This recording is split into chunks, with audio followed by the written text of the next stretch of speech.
Movie की शुरुआत में हमें एक खूबसूरत लड़की को दिखाया जाता है जिसका नाम है लारस, जो जंगल में एक हैंडसम लड़के को नहाते हुए देख रही होती है। तभी ये लड़का लारस को देख लेता है और लारस के सामने आ जाता है। लारस उसका डरावना मास्क हटाती है और दोनों रोमांस करने लगते हैं। ये दोनों किस करने वाले ही होते हैं, तभी लारा के मॉम की आवाज़ आती है, लारा उठो सुबह हो गई।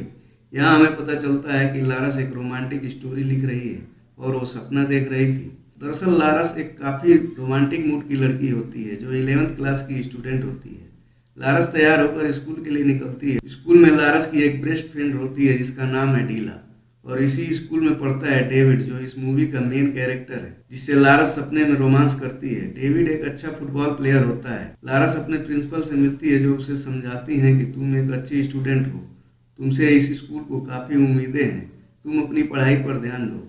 तभी स्कूल की कुछ लड़कियां लारस का मजाक उड़ाती हैं और उसे चिढ़ाने लगती हैं। फिर हम लारस को कंप्यूटर रूम में देखते हैं जहां डेविड लारस से पूछता है, मिस्टर जैकी कहाँ मिलेंगे। इस पर लारस कहती है, मुझे क्या पता। जैसे ही लारस चेयर से उठती, डेविड के ऊपर उसका ड्रिंक गिर जाता है। अब डेविड अपना शर्ट निकाल कर उसे साफ करने लगता है। लारस उसकी बॉडी देखकर इंप्रेस हो जाती है और डेविड को चाहने लगती है। उधर बाथरूम में कुछ लड़कियां अश्लील फोटोज देखकर एंजॉय कर रही होती हैं।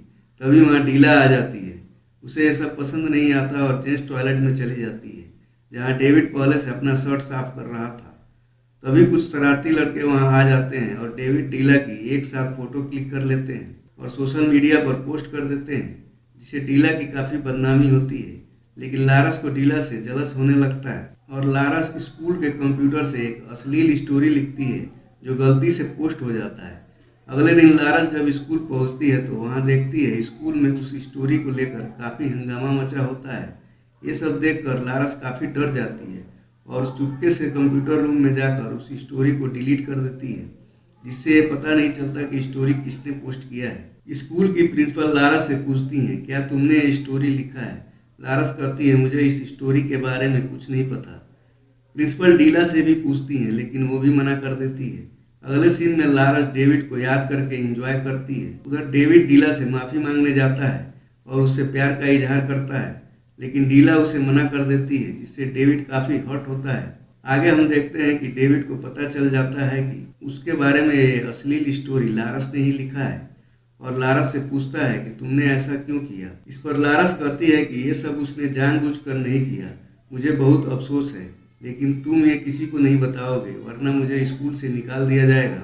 डेविड लारस की बात मान जाता है और बदले में डीला के करीब जाने के लिए उससे हेल्प मांगता है। तो लारस डीला को मनाने जाती है लेकिन डीला उसे घर के बाहर से ही भेज देती है। अगले दिन स्कूल में लारस डीला से कहती है, मैं तुम्हें बहुत मिस करती हूँ क्योंकि हम पुराने दोस्त हैं। फिर दोनों एक साथ घूमने जाते हैं और बारिश में भीग जाते हैं। तो डीला लारस के घर रुक जाती है और दोनों एक साथ काफ़ी समय बिताते हैं और लारस अपनी गलती के लिए डीला से माफ़ी मांगती है और फिर दोनों एक अच्छे दोस्त की तरह रहने लगते हैं। आगे हम देखते हैं कि डीला लारस से कहीं घूमने जाने के लिए कहती है।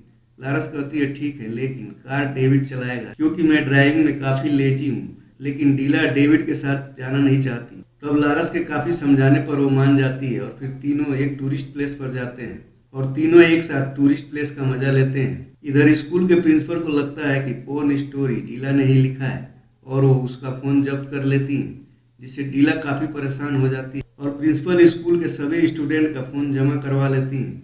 अगले सीन में फुटबॉल मैच दिखाया जाता है जिसमें डेविड के अच्छे परफॉर्मेंस से स्कूल ये मैच जीत जाता है और वहां मौजूद सभी लड़कियां डेविड डेविड चिल्लाने लगती हैं। तभी डीला मैदान में आकर डेविड को किस करने लगती है।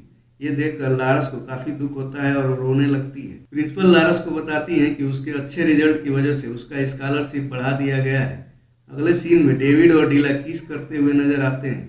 डेविड और लारस जंगल में टूर पर जाते हैं जहां डेविड को अंधेरे के कारण पैनिक अटैक आ जाता है और वो लारस से कहानी सुनाने को कहता है।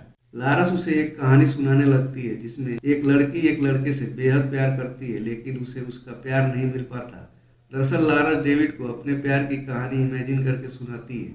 उसकी कहानी में लड़का कोई और नहीं बल्कि डेविड ही होता है, जिसे वो बहुत प्यार करती है। इसके बाद डेविड और डीला एक साथ बैठे होते हैं। डीला कहती है, तुम मेरे पीछे पड़े थे और अब तुम्हें मेरा ध्यान भी नहीं है। डीला कहती है, मुझे अकेला छोड़ दो, और डेविड वहां से चला जाता है लेकिन अपना फोन वहीं छोड़ देता है। तभी लारस डेविड को मैसेज करती है, मैं तुम्हारी लेखक। लारस का यह मैसेज डीला पढ़ लेती है और रोते हुए डेविड से कहती है, मुझे स्कूल में कितनी बदनामी झेलनी पड़ी, मुझे स्कूल से निकाल दिया गया और तुम ये सब चुपचाप देखते रहे। इस पर डेविड कहता है, मैंने लारस से वादा किया था कि डियर डेविड के बारे में मैं किसी को नहीं बताऊंगा और वो बदले में मुझे तुम्हारे करीब आने में मदद करेगी। स्कूल में अब सबको पता चल जाता है कि ये स्टोरी लारस ने ही लिखा है और सारे स्टूडेंट लारस पर गंदे कमेंट करते हैं। प्रिंसिपल लारस पर गुस्सा करती हैं और उसका फ़ोन जब्त कर लेती हैं। डीला सबके सामने लारस का इंसल्ट करती है। इस हादसे के बाद लारस बेहद टूट जाती है। लारस की मॉम उसे चर्च ले जाती हैं जहां उसे सब अजीब नज़रों से देख रहे होते हैं। लारस डीला के पास जाती है और उससे माफ़ी मांगती है, लेकिन डीला उससे कहती है कि तुम्हें सब गंदी लड़की कहते हैं जो अश्लील कहानियां लिखती है। तुमने मुझे डेविड के साथ जोड़कर बदनाम कर दिया। प्रिंसिपल लारस से कहती हैं कि तुम्हें सबके सामने माफ़ी मांगनी होगी, तब हम तुम्हें स्कूल से नहीं निकालेंगे। प्रिंसिपल स्कूल में सबको एक जगह इकट्ठा करती हैं और लारस को मंच पर बुलाती हैं। लारस मंच पर आकर पहले डेविड और डीला से माफ़ी मांगती है और फिर प्रिंसिपल और टीचर को दोषी ठहराती है, क्योंकि स्कूल ने सिर्फ लारस को ही सजा दिया था और लारस के अधिकारों का उल्लंघन करने वालों को नहीं। वहाँ लारस कहती है, मैं एक भावुक लड़की हूँ और एक प्यार में डूबी हुई लड़की भी हूँ। क्या ये गलत है? मुझे ऐसा नहीं लगता। इस पर सारे स्टूडेंट उसके सपोर्ट में तालियां बजाने लगते हैं और इस मूवी की यहीं पर हैप्पी एंडिंग हो जाती है।